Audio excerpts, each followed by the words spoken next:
And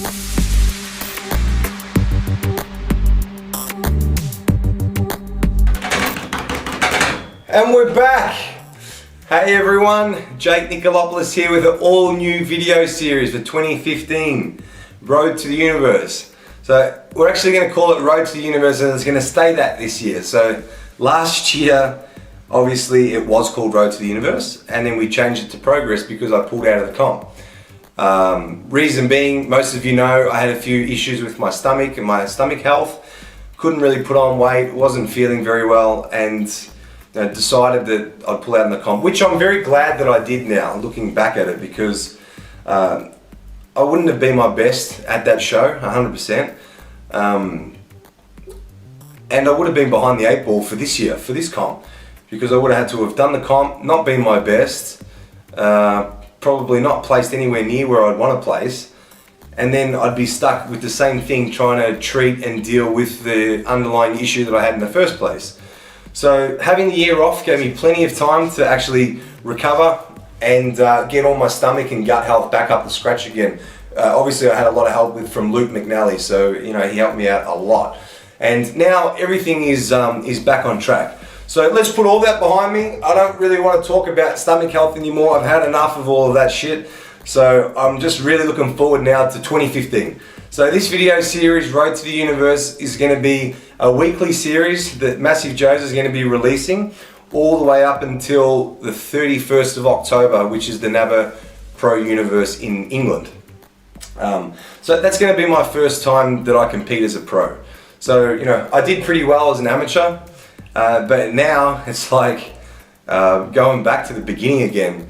I know a few of the guys that have accepted NABBA Pro cards, and they're no joke. There's a lot of awesome bodybuilders that I'm going to be up against. So I don't really have any crazy expectations on myself. I'm just going to be the best that I can be. And this is going to be awesome for me. It's going to be a good indicator. It's going to give me a really good indication of where I'm at and how good I suppose I can be. Standing up against guys of a higher caliber. So obviously at the moment I've chosen this lifestyle. I pretty much live and breathe all this bodybuilding stuff, but I still haven't competed as a pro, so I got no idea whether I can make it as a pro. So it's an exciting year for everybody, for my sponsors, BSN, Massive Joe's, and last year I recently signed with Matthew's Nutrition Kitchen, who's handling all my food. Obviously it's a big year for all of us. So I'm glad that I'm able to share it with you guys. Like I said, weekly videos we're going to be doing, training, some Q&As, some other little bits and pieces. I'm going to try to keep it as interesting as I can for all of you, and I hope that you all follow along. So this episode I did a little bit of training. I trained some arms yesterday, did some high volume arms. I did about 50 sets on arms, 25 sets biceps, 25 sets triceps. So I'm still being coached by Neil Hill, still doing the Y3T training, but every now and then I throw in some high volume workouts with a lot of sets, which I used to train like. So I still throw in those workouts every now and then, just because that's how I used to train, and I like to train like that. And obviously, a big shout out to my sponsors, BSN, Massive Joe's, and like I said, Matthew's Nutrition Kitchen.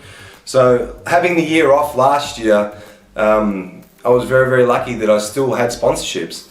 BSN and Massive Joe's stuck by me, even though I pulled out of doing the show, which was, they didn't have to do that, and that was really, really cool. So that gave me the opportunity to keep just training and recovering and doing what I had to do, and now it's all systems go for this show.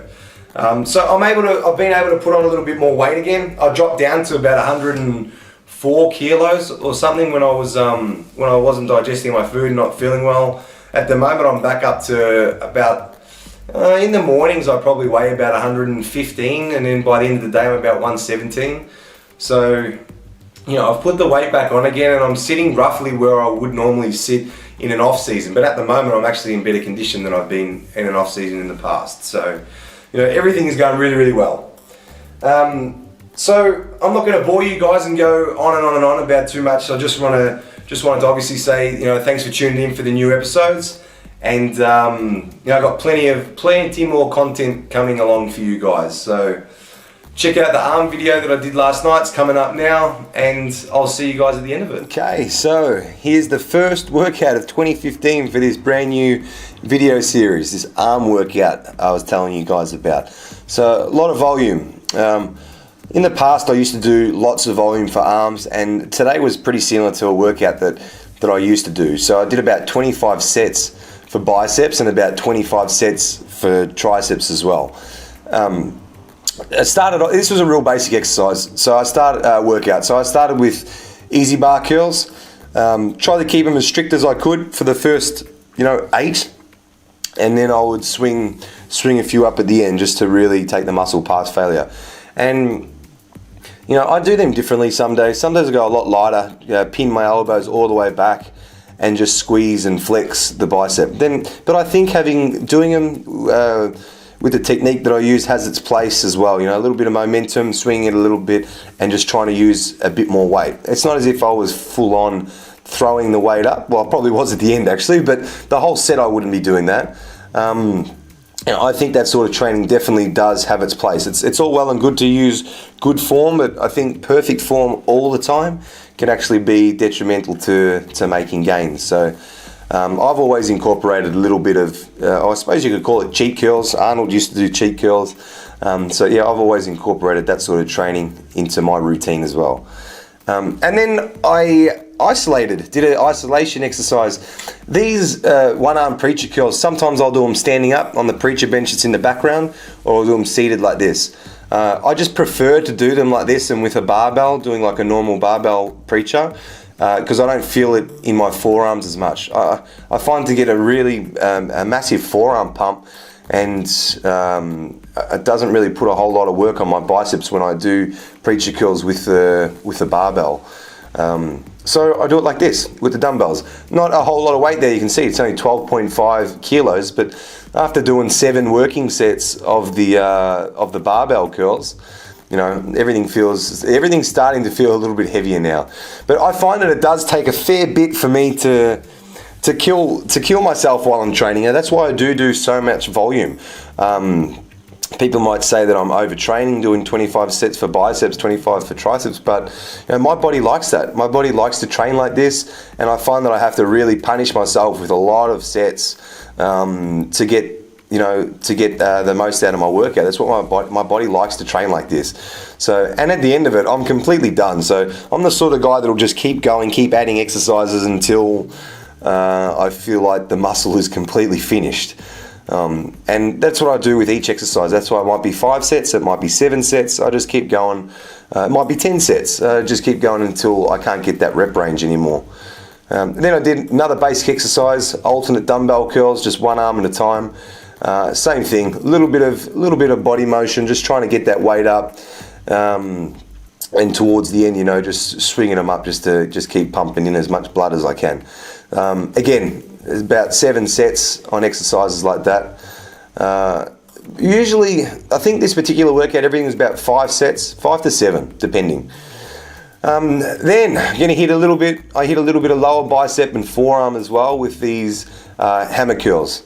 So some days I'll do these hammer curls standing up. I don't know if you've seen people do them like across the body.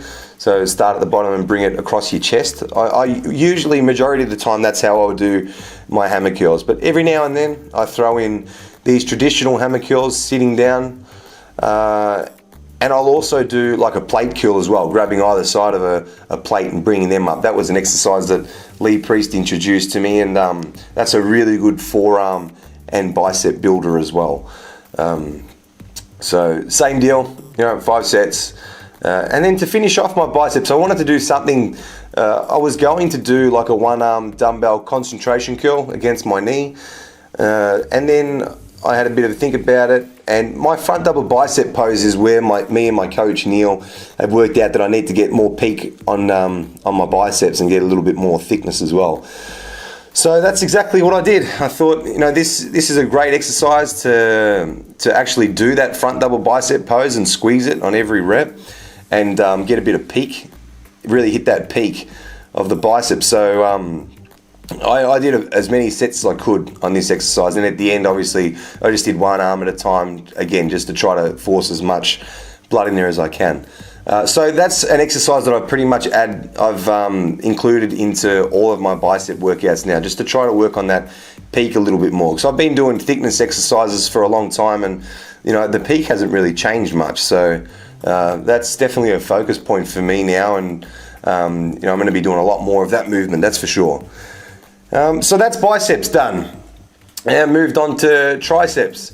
So I started with, sometimes I'll start with the skull crusher, but this time I started with a tricep pushdown.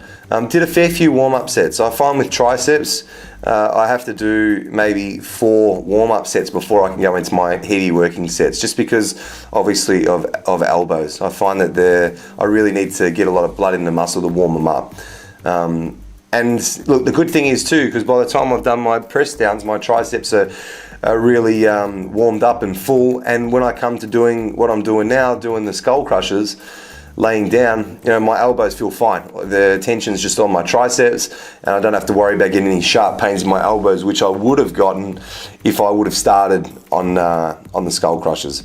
So again, everything, guys, about 8 to 12 repetitions. Those skull crushers, I try to keep my elbows back slightly. I don't let my elbows be 90 degrees. I just bring them back probably on about a 30-degree angle and just flex the triceps, obviously, on the top of every rep.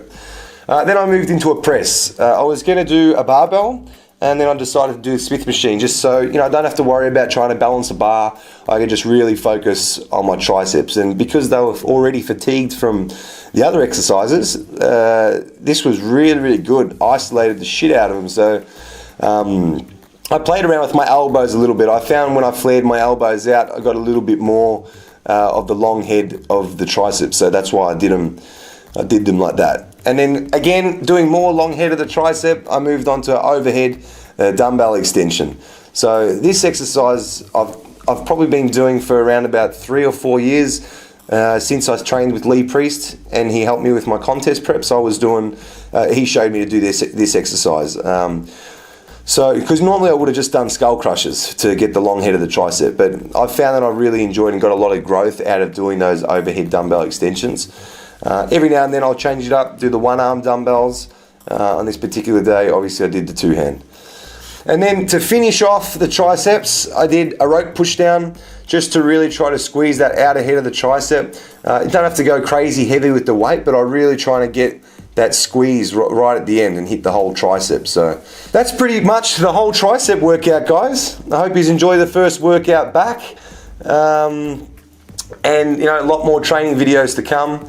And we're going to be hitting another body group in another couple of weeks. So there you go, guys. That's my high volume arm workout that I did yesterday. Sometimes even though I have a coach, I get all my training programs sent to me, I still every now and then just listen to my body. And yesterday I wanted to do a lot of high volume, so that's exactly what I did. So mix it up every now and then. That's probably one thing that I see a lot of guys make mistakes of. If they have a printout of a program or something, they just stick to that program, and their body could have done they could have done some more sets, they could have done some more reps, they could have pushed themselves a little harder. So use them as a guide, but let your body tell you when you've had enough training, and don't get too caught up in the whole overtraining thing. I don't think I've really ever overtrained in my life. I sleep pretty well, I eat very well, and yeah, maybe every now and then I feel like I'm a bit flat, or I can't push any weights, or just no energy. Then that's my body telling me maybe I should take a day off. But as far as overtraining goes, I don't think any of us have to really worry about that.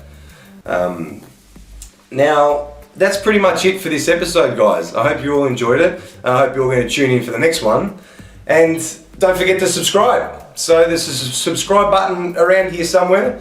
Subscribe to the Massive Joe's YouTube channel, and stay up to date with everything that I'm doing and with everything that the rest of the team's doing. So it's a massive year for me and for Massive Joe's. So thanks again, guys, and I'll see you all at the next episode.